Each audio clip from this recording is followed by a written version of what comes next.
গাজাবাসীর উপর নির্মম হামলা, 400-র বেশি মুসলমানকে হত্যা, হোলিতে অংশ না নেওয়ায় পিটিয়ে হত্যা, গরুর গোস্ত খাওয়ায় অভিযোগের নির্মম নির্যাতন, মসজিদ ভেঙে ফেলা, ধ্বংসযজ্ঞ অব্যাহত, পর্দায় হিজাব পরিধান করায় নারীদের উপর নির্যাতন।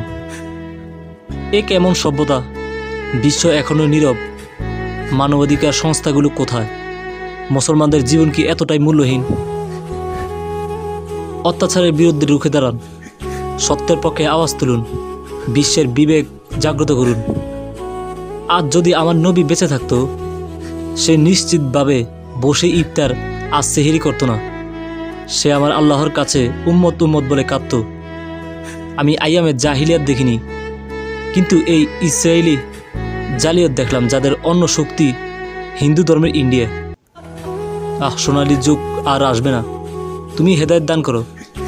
এভাবে পৃথিবী থেকে মুছে যাবে মুসলিম দেশ, আর চুপচাপ বসে থাকা যাবে না মুসলিম দেশগুলো।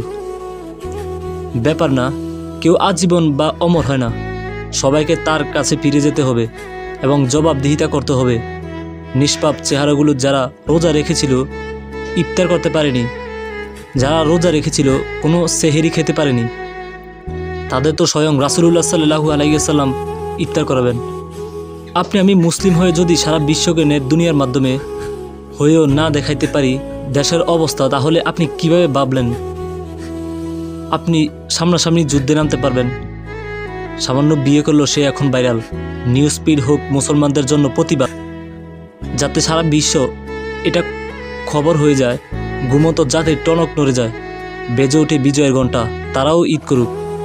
রমজান শেষের দিকে পারবেন তো নতুন কাপড় পরে ঈদ করতে?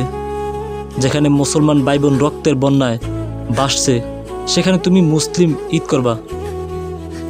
জাগো জাতি, তোমার ভাই কাঁদছে। যে সন্তান হারা মা বাবা তারা ভালো নেই, আর কিছু না পারো সারা বিশ্বের টনক নেড়ে দাও, দেখিয়ে দাও এখন নেট দুনিয়ায়ও অনেক কিছু হয়। লজ্জিত জাতি, আফসোস।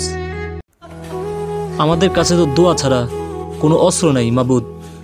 অতএব আমরা যারা হৃদয় উজাড় করে তাদের জন্য দোয়া করছি, তার লক্ষ্যচ্যুত করবেন না।